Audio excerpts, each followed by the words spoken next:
La regla del pomodoro. Diálogos y análisis de la coyuntura.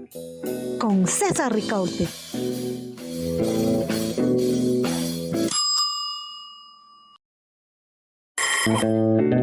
La regla del pomodoro. Diálogos y análisis de la coyuntura. Con César Ricaurte.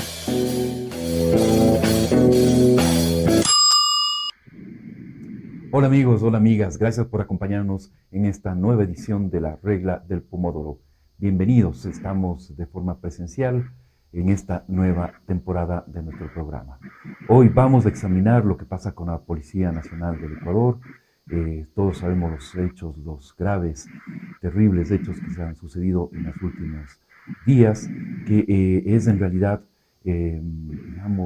parte de una cadena de sucesos que han afectado a la institución policial.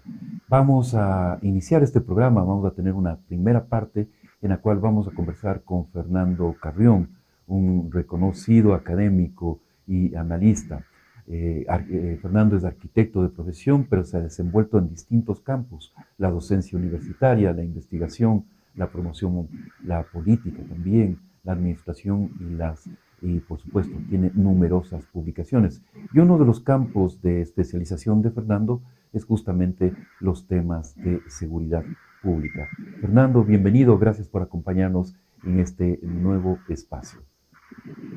No, muchísimas gracias a ustedes, César, por la invitación y la posibilidad de conversar sobre temas absolutamente relevantes para esta coyuntura del país. Así es, Fernando. Bien, vamos a dar unos pocos datos de contexto ya para iniciar la conversación contigo. El caso de la abogada María Belén Bernal, cuyo cadáver fue hallado tras haber sido reportada como desaparecida desde el pasado 11 de septiembre, fue un detonante para poner en la mira a la institución policial del Ecuador. Bernal fue vista por última vez dentro de las instalaciones de la Escuela Superior de la Policía Enríquez Gallo. Todas las evidencias apuntan hacia su cónyuge, el policía Germán Cáceres, instructor de cadetes, encargado de preparar a quienes saldrán a las calles a resguardar a la gente de violencia y del crimen. Pero como decíamos, el caso de María Belén Bernal en realidad es uno más y quizás el más grave, por supuesto, una serie de hechos que han afectado a la institución policial. Son numerosos. GK, el medio digital, señalaba que son más de 30.000 casos de miembros de la Policía Nacional que han sido investigados internamente por hechos irregulares. Y todas las semanas tenemos casos de policías involucrados en hechos delictivos que son atrapados, incluso policías activos y policías en pasivo, son atrapados en asaltos, en medio de operativos contra bandas delincuenciales, etcétera, etcétera. ¿Qué nos indica, Fernando, toda esta situación? La Policía Nacional del Ecuador vive una profunda crisis. ¿Cuáles son las características de esa crisis que afecta a la Policía Nacional? Bienvenido una vez más y te escuchamos. A ver, yo creo que lo que está viviendo la policía en términos de una crisis institucional fuerte no es distinto a lo que están ocurriendo otras instituciones dentro del país. Y eso es lo más dramático. Pongamos el caso del Consejo de Participación Ciudadana. Cambian de máximas autoridades, conflictos, interviene la justicia, etcétera. La Contraloría pues no tiene un contralor nominado desde hace mucho tiempo y con la policía pasa de alguna manera algo similar. Ahora, aquí hay un hecho histórico que yo creí que iba a ser bueno, y es que el presidente de la República decide separar las dos funciones que estaban dentro del Ministerio de Gobierno, que era la función política que se queda del Ministerio de Gobierno y la función de seguridad, para lo cual se crea un ministerio, que es el Ministerio del Interior. Pero la impresión que me da es que se crea ese Ministerio del Interior básicamente para manejar la policía. Y entonces ahí le da un estatus distinto a la policía, que ya no es de esa estructura institucional propia, sino que se expresa políticamente, y al mando de la cual queda no un civil como debería acontecer en términos de que la policía debe responder al mundo civil, sino un policía en servicio pasivo. Entonces, ese ministerio se dedica exclusivamente al ámbito de la policía y empieza a desarrollarse en el país una política que se conoce con el nombre de mano dura. Son 3, por ejemplo, declaratorias de emergencia en el periodo de la presidencia de Guillermo Lasso, más o menos cada 4 meses, pues una declaratoria de emergencia y los resultados no están. Lo que ocurre con el caso de la abogada Bernal, que es absolutamente lamentable, es producto, yo creo que de esa erosión que vive la policía, porque esto ocurre en un recinto de formación, un recinto de capacitación en la escuela de la policía, donde se forma la gente. Y entonces los profesores, los maestros, las personas que están enseñando a nuevos de las policías, pues me da la impresión que no tienen las condiciones, las capacidades, no solo técnicas, teóricas, metodológicas, sino también éticas. Porque lo que ocurre es aparte del hecho espantoso de primero su desaparición y después el femicidio, es que hay un conjunto de fiestas que son toleradas por la escuela de la policía cuando ese espacio no es para eso. Entonces, hay un proceso muy fuerte de desinstitucionalización y hoy día la policía sin duda está en entredicho dentro del conjunto de la sociedad ecuatoriana.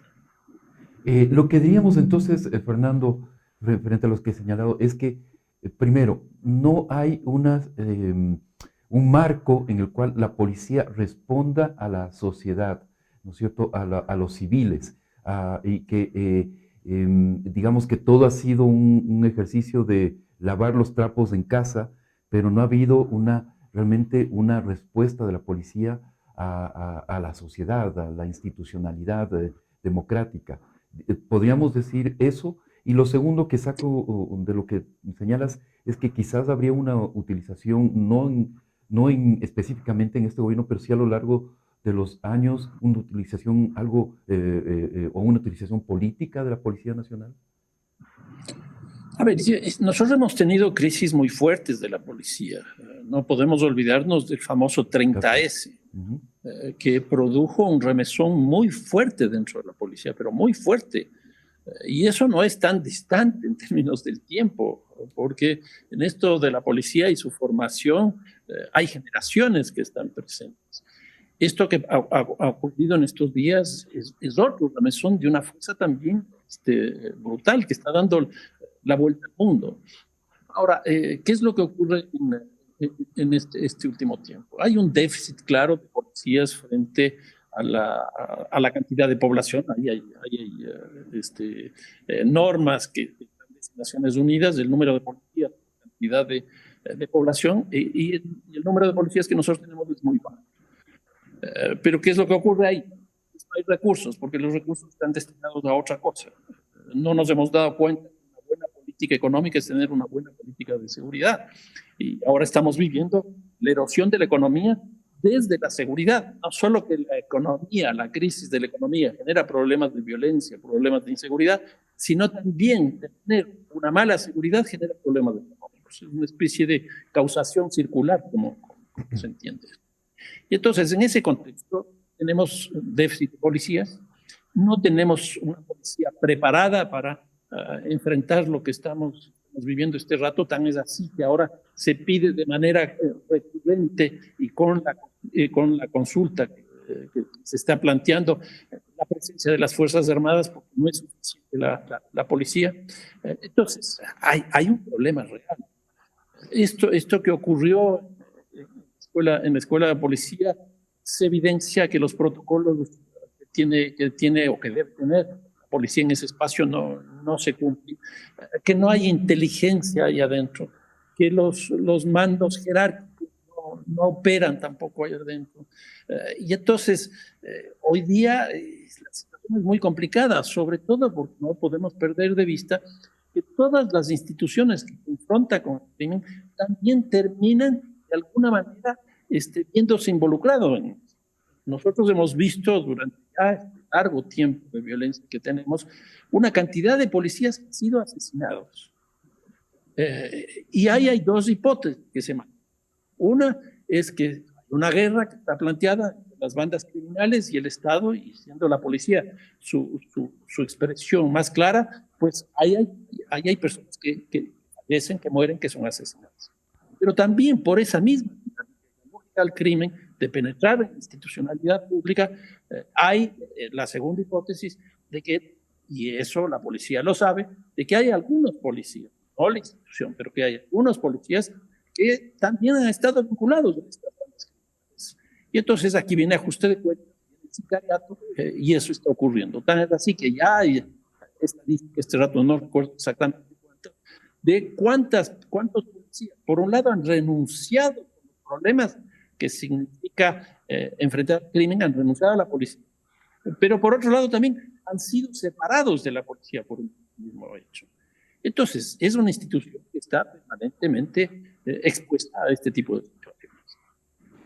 Y Fernando, frente a eso, hay voces que piden urgentemente la reestructuración de la Policía Nacional. Hay voces que incluso piden la desaparición de la Policía Nacional. ¿Qué es lo que se debe hacer? ¿Por dónde comenzar?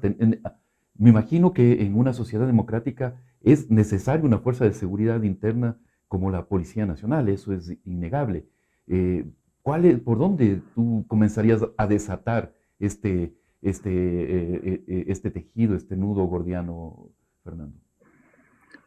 Bueno, definitivamente no se puede aceptar que la policía desaparezca. Yo no conozco ningún estado en el mundo que no tenga a su policía para confrontar este tipo de hechos. Entonces, eso es impensable, eso no es correcto.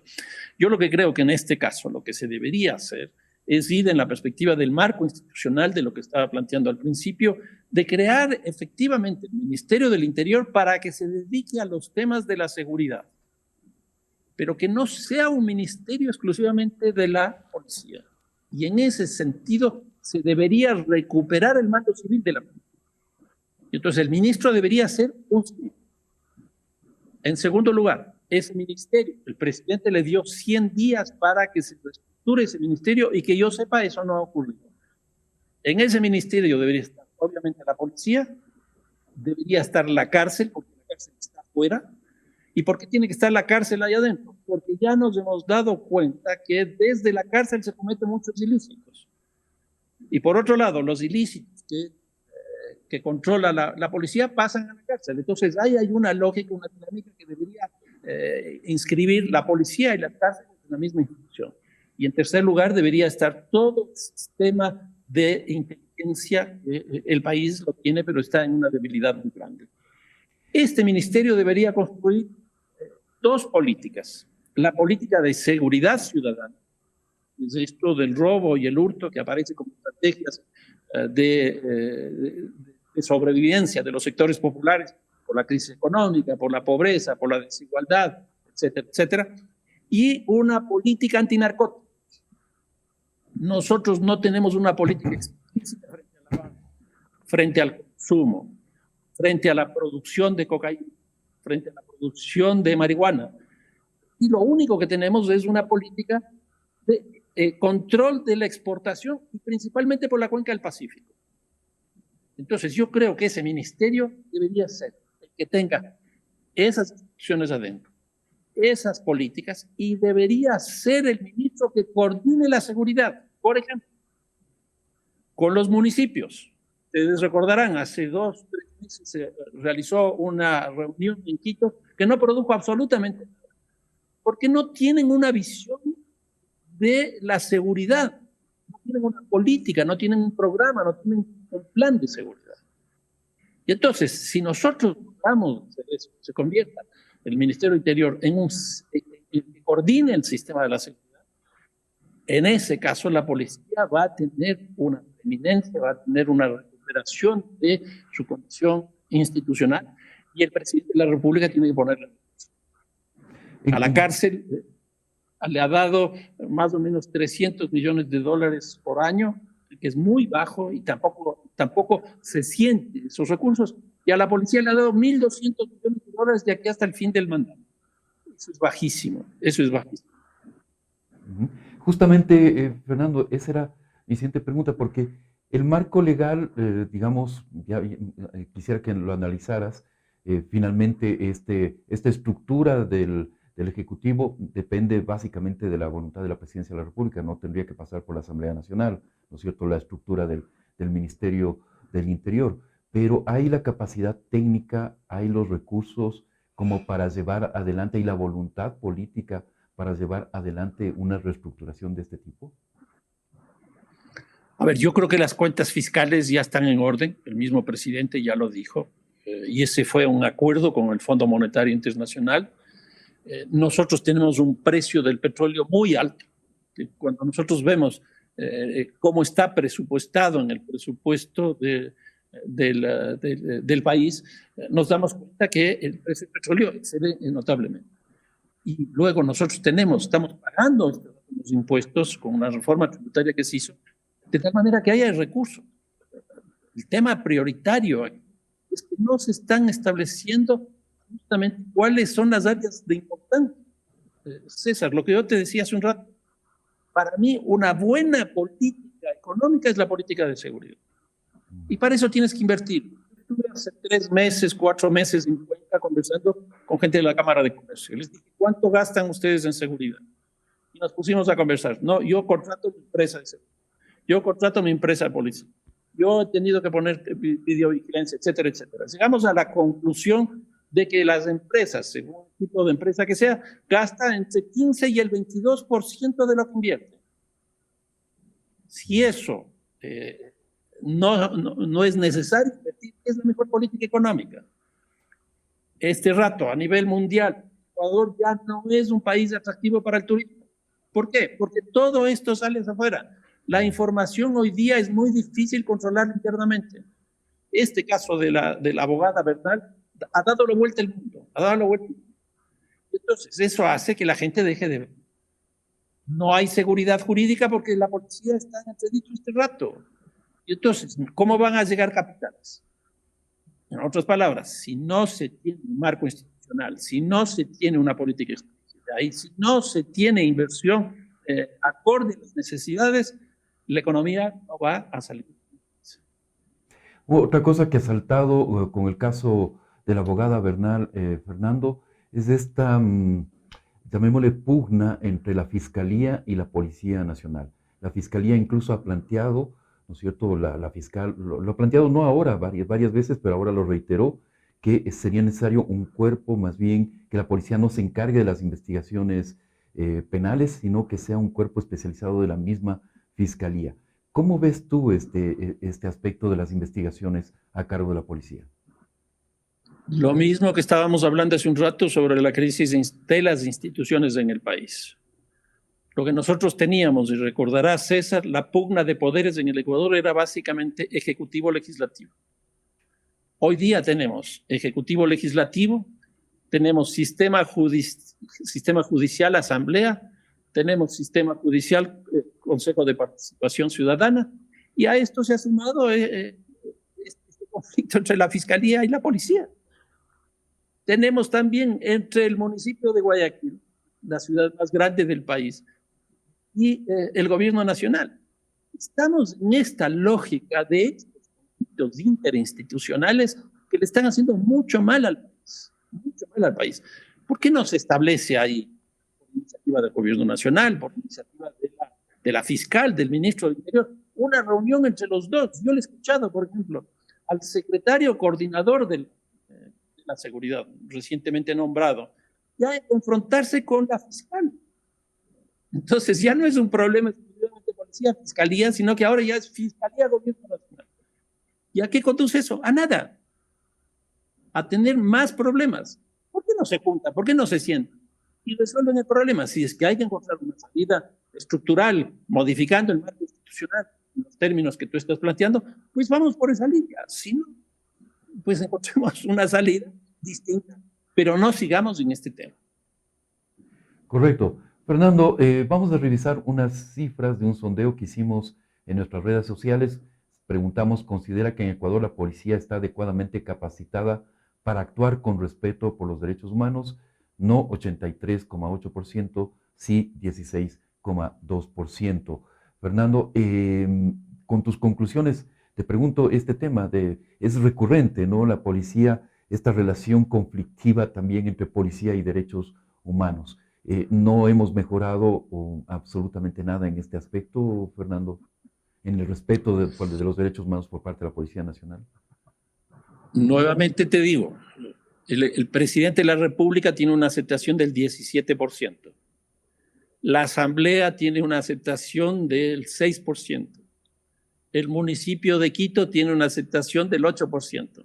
Y por el dato que tú me das, la policía tiene el 16%. Esa es la crisis institucional en la que está viviendo el país. Es un problema general, no es un problema aislado. Lo que sí va a pasar después de este shock que significa el femicidio de Bernal, es que va a caer mucho más el reconocimiento de la policía y habrá que ver algún mecanismo para que encuentre legitimidad. Aquí hay una cosa muy importante. Marcela Lagarde, que es una mexicana, que es de las que mejor trabaja el tema de femicidio, ella tiene la tesis de que este tipo de casos no solo que son femicidios, sino además feminicidio. Y este feminicidio se produce principalmente por la poca acción del Estado para contrarrestar los hechos de asesinato a las mujeres por razones de género.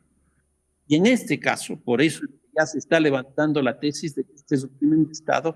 Este sería también un típico caso, según Marcela Lagarde, de un feminicidio.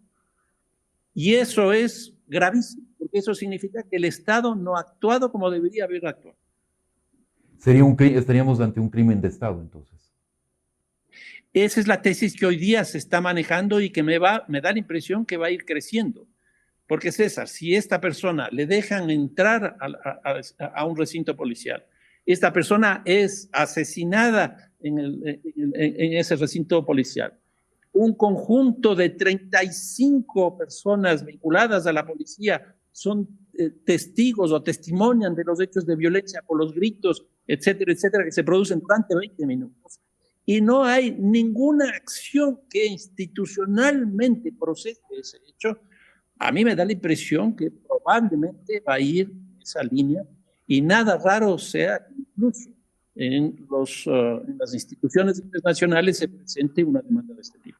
Muchísimas gracias, Fernando, por esta conversación, por tus aportes a un debate público urgente, necesario y que tenemos que afrontarlo con valentía en el país desde todos los sectores.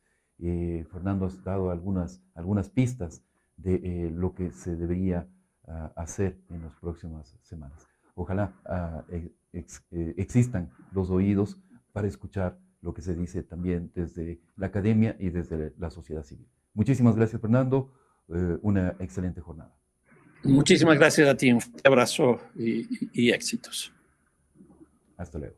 Y bien, a todos ustedes también, amigos de la regla del Pomodoro, amigos, amigas, amigues de la regla del Pomodoro, pues muchísimas gracias por seguirnos, por acompañarnos. La regla del Pomodoro. Diálogos y análisis de la coyuntura. Con César Ricaurte.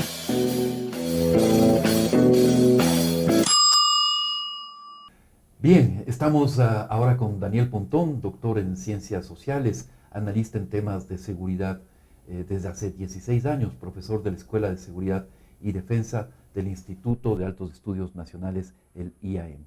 Gracias, Daniel, por acompañarnos en este estudio. Y bueno, claro, contigo queremos tratar de tener una segunda visión, ya la tuvimos en la primera parte del programa con Fernando Carrión, pero queríamos complementar contigo y tratar esta crisis institucional que vive la Policía Nacional a partir de los hechos relacionados a la desaparición y asesinato. Ahora ya es confirmado el asesinato de la doctora María Belén Bernal dentro de una institución policial, dentro de la escuela de la policía, y con la posible, la autoría de un policía y la colaboración de muchos otros cadetes y otros miembros de la Policía Nacional que aún no se determina. Pero esto finalmente parece ser que es un hecho quizás el más grave de toda una serie de sucesos que han afectado a miembros de la Policía Nacional en los últimos meses, en los últimos años, y que se inscribe en esta crisis de seguridad pública que vive el país. ¿Cómo caracterizarías lo que estamos viviendo? ¿Cómo harías el retrato, ¿no es cierto?, general de la situación que estamos viviendo y que destapa o que viene a conmover a la opinión pública este hecho del asesinato de la abogada María Belén Bernal? Bueno, primero, gracias por la invitación, César. Un saludo muy fraterno a ti y a la audiencia. A ver, me parece que el tema de la inseguridad es un reflejo de una realidad un poco mayor, una crisis política muy fuerte. Una crisis política que no solo se inicia este gobierno, empieza un poco a manifestarse en el gobierno anterior, y que poco a poco esta crisis política se ha ido reflejando en el ámbito de la seguridad. Las razones habría que negarlas un poco más, pero que estamos en una época totalmente anómica en el tema de seguridad, porque, o sea, yo te decía hace extra micrófonos que por primera vez, al parecer, la realidad supera la percepción, cosa que en seguridad siempre ha sido al revés, ¿no? La percepción siempre ha sido un problema que está más exacerbado, etc. Las cifras de homicidios son escalofriantes. Los hechos del narcotráfico, las cárceles, las muertes en las calles en Guayaquil, en varias ciudades del país, los escándalos de corrupción. Este tema es terrible. O sea, imagínate que una persona, una abogada, entre en una extracción policial y la asesinen por estrangulamiento y asfixia. 11 días después realmente se sabe qué pasó, bueno, más o menos. Y eso realmente nos pone en una situación muy compleja, ¿no? Muy compleja. Con bastante, psicosocialmente, nos baja los brazos, nos baja la moral, no solo a la policía, al Ecuador. Eso es un problema porque la policía no está ajena de la realidad del Ecuador, de la sensibilidad del espectro de la sociedad civil. Y eso nos pone la cosa muy cuesta arriba.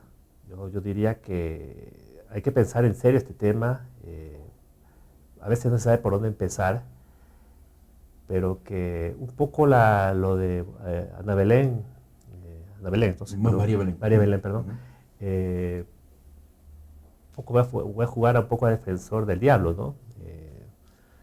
El evento ha sido de tal magnitud y hubo tal nivel de vuelco de la opinión pública y de la ciudadanía, que ha sacudido hasta el punto que lo han puesto al ministro de rodillas y él está pidiendo perdón. O sea, y bueno, al parecer cuando el poder quiere las cosas, sacude y se puede dislucidar al menos algo, ¿no? Esperemos que esto siga desenvolviéndose. Yo casi estoy seguro que este teniente lo va a atrapar. O sea, el mínimo de impunidad, ¿no? De buscar eliminar la impunidad en este caso. Pero que este sacudón sirvió para que la policía empiece a reconocer errores propios, ¿no?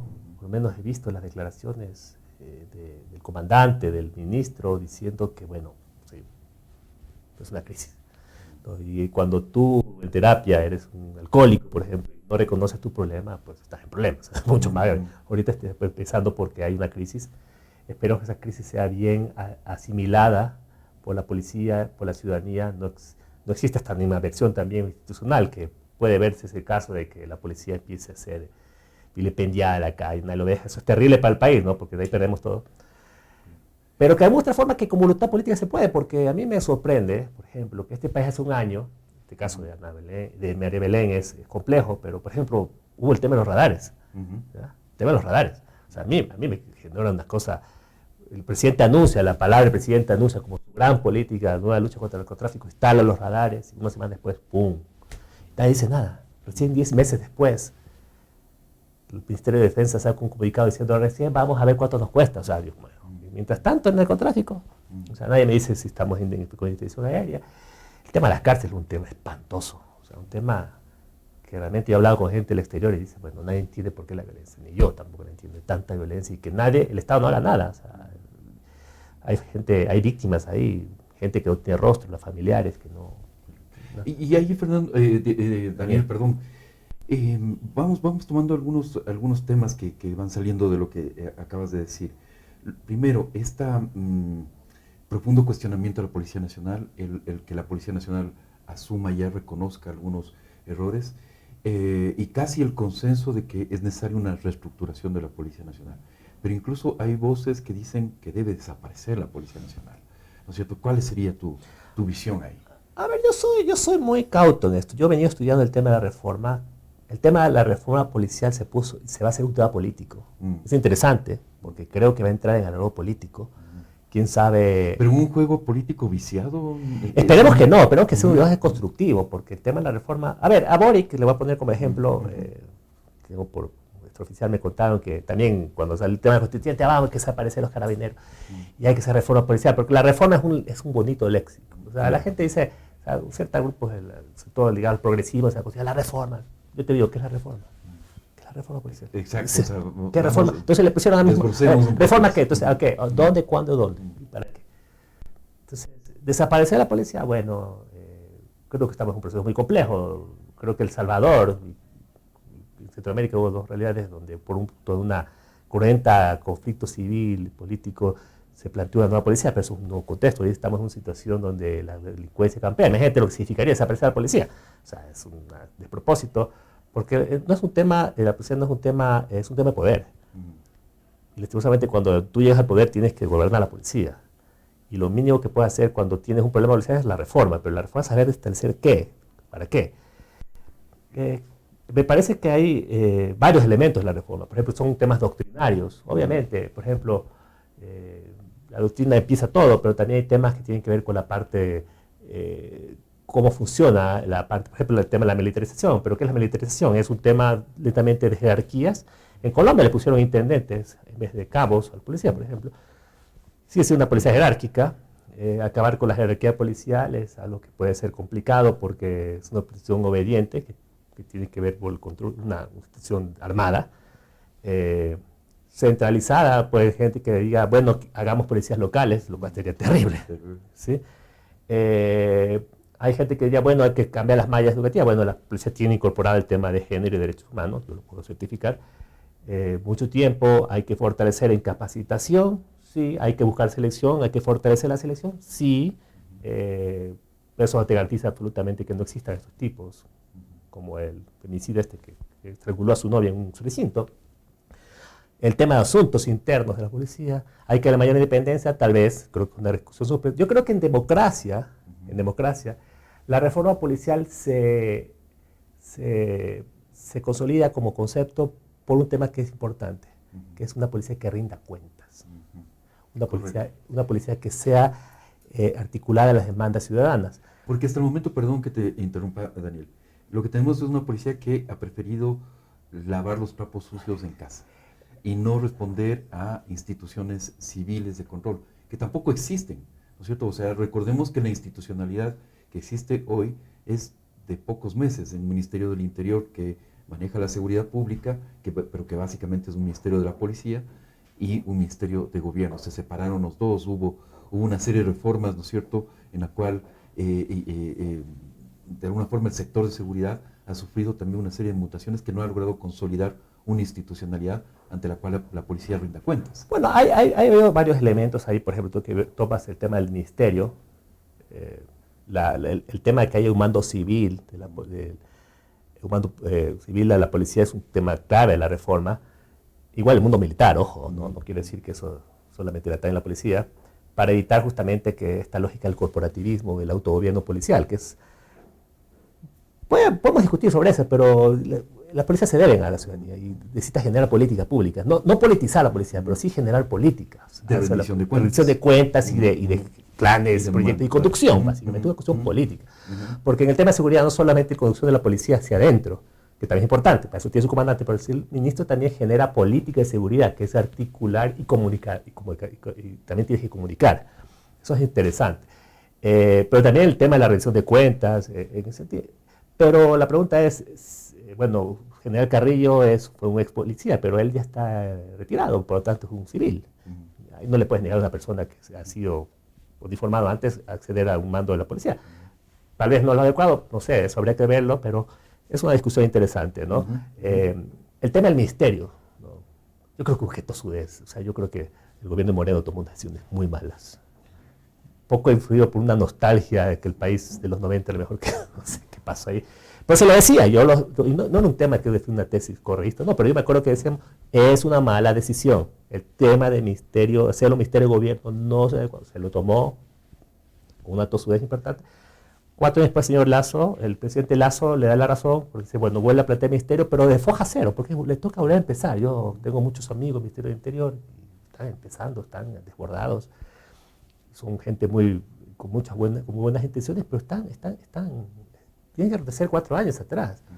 La tendencia de América Latina es tener ministerios especializados en seguridad, y ahí me parece que el gran problema que se está cometiendo en este país es que la seguridad, la improvisación cuesta.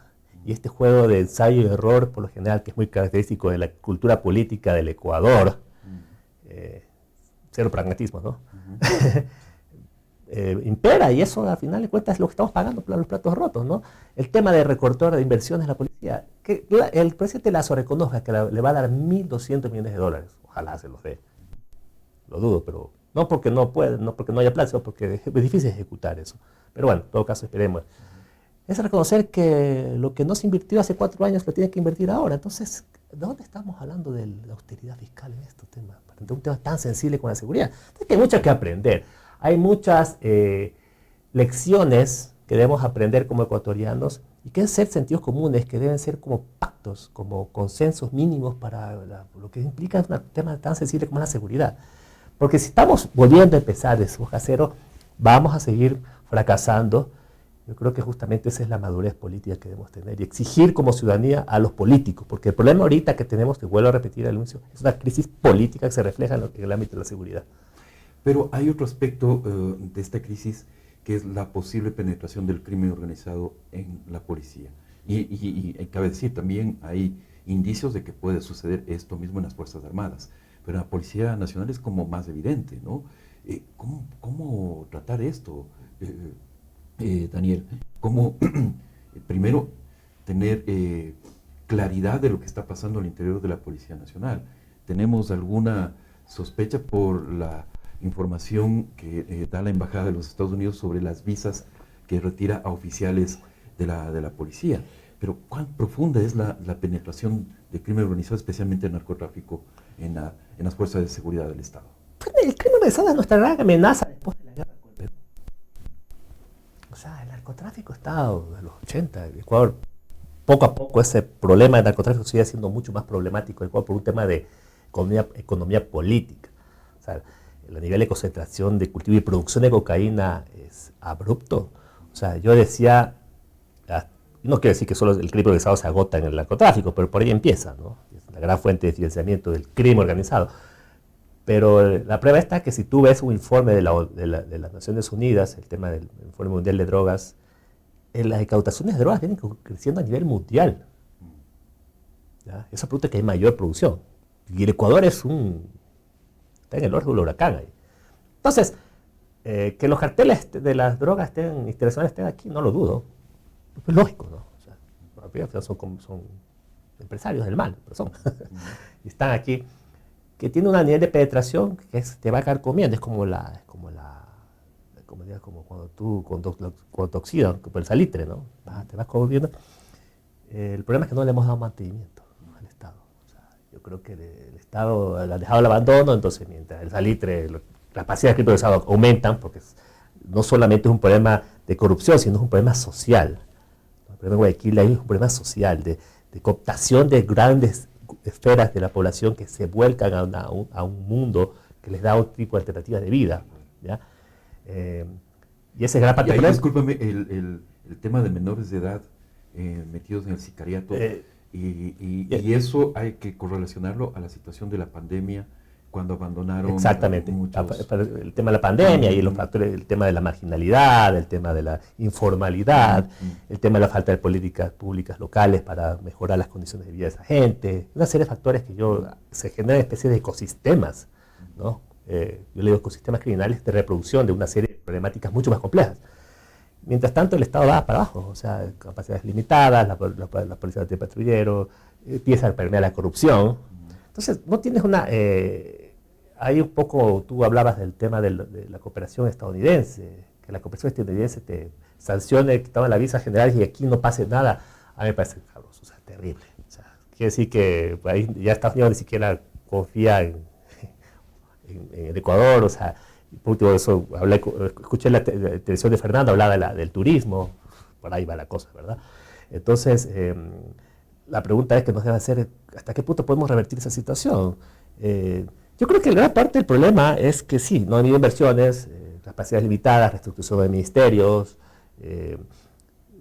la policía también, por ejemplo, el tema de la investigación criminal, que es importante, no se han hecho inversiones, pero gran parte del tema, yo creo que eso sí tiene el general Carrillo una serie de razón, es que nosotros tenemos que tener conciencia de que estamos en un momento distinto en el tema de seguridad. O sea, no podemos enfrentar el problema de la inseguridad con las herramientas del pasado. Tenemos que pensar una seguridad para una nueva generación a la cual nos enfrentamos. Y ahí, obviamente, implica acciones muy distintas en el ámbito político, jurídico, institucional, tecnológico, la cooperación. Es decir, esa claridad recién empieza un poco a salir a la luz, yo creo que con bastante retraso, pero mientras tanto tenemos un problema instalado. Esa es gran parte del problema. Y claro, y volviendo al razonamiento de que estamos ante una crisis finalmente política, la forma de resolverlo sería políticamente, pero no hay instituciones como para hacerlo, ¿no?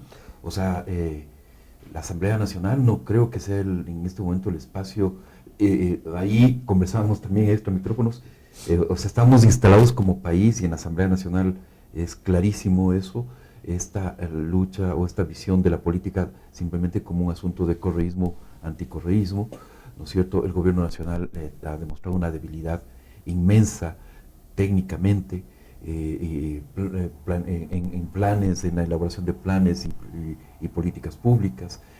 ¿Desde dónde podríamos comenzar a abordar políticamente este tema, Daniel? Bueno, pedirle buenas intenciones a los políticos es complejo. Porque aparte estamos hablando de 137 voluntades y cada quien juega su lógica, ¿no? Sus intereses.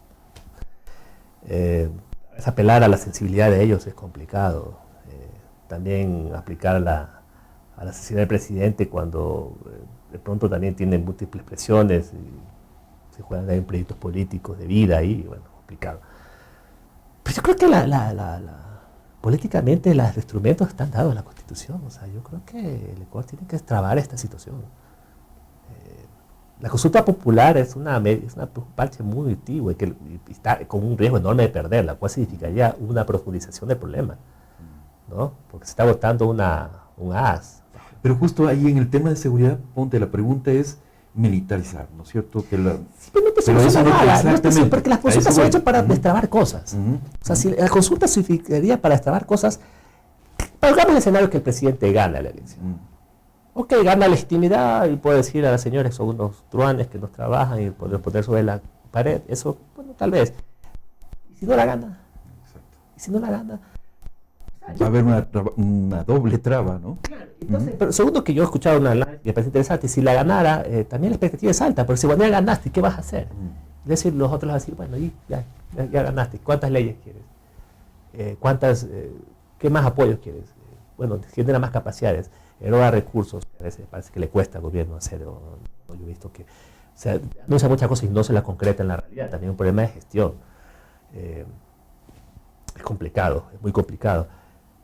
Pero bueno, tienes la estrategia, tienes la lógica de la muerte cruzada, pues es una forma de destrabar. Yo sé que eso genera muchos temores, pero bueno, pero hay que arriesgarse, ¿no? Hay que buscar, justamente buscar destrabar esta situación, porque el problema es político.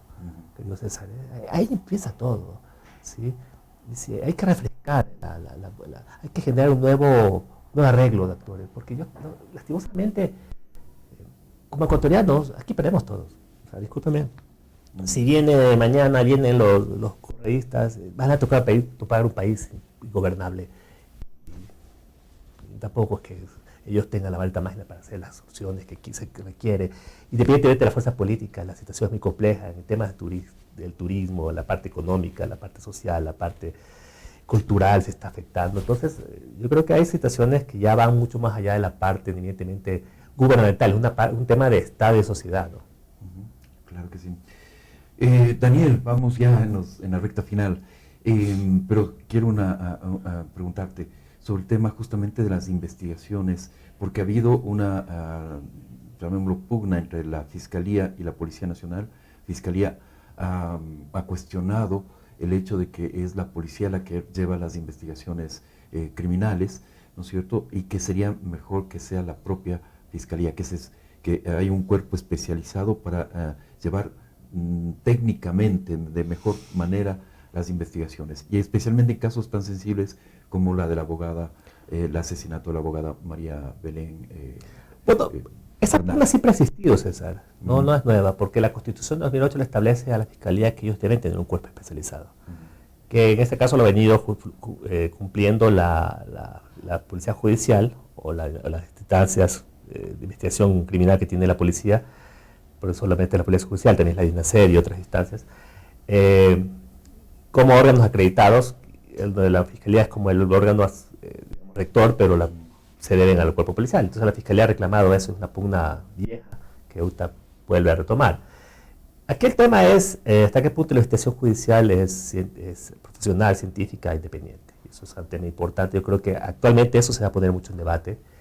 Yo voy a conectar eso con la pregunta de la tercera pregunta que se está estableciendo en la consulta, que creo que va a ser la pregunta más relevante en este escenario, que es básicamente la independencia de la Fiscalía.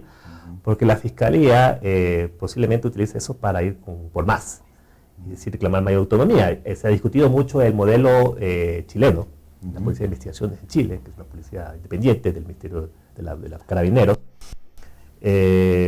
Personalmente yo nunca he tomado mucho partido por eso, porque yo digo, bueno, también tengo experiencia en Colombia, que tiene la DIJÍN, que es parte de la Policía Nacional, y funciona bien, una muy buena policía judicial.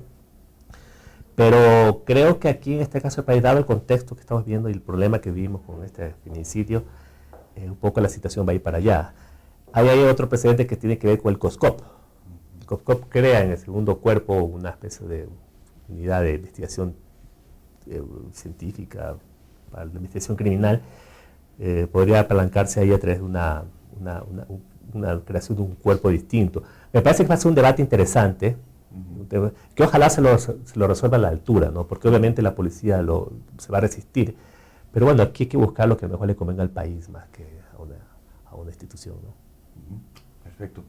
Bien, ya habíamos puesto la encuesta, Pau, en la primera parte, así que más bien te agradezco muchísimo, Daniel. Realmente ha sido muy importante, muy fructífero conversar contigo acerca de estos temas. Esperamos seguir conversando porque creo que es un tema de debate social que es importantísimo llevarlo adelante y con argumentos, alejarnos de las posiciones más radicales y más politizadas y más bien tratar de tener un debate a la altura. Muchísimas gracias. Gracias, César, un gusto. Y bien, gracias a todos ustedes también que nos han acompañado en este espacio, La Regla del Pomodoro. Les invitamos a que nos acompañen de nuevo el día lunes, que se reprisa este espacio, y luego el día jueves próximo, que tendremos un nuevo espacio. Fuerte abrazo.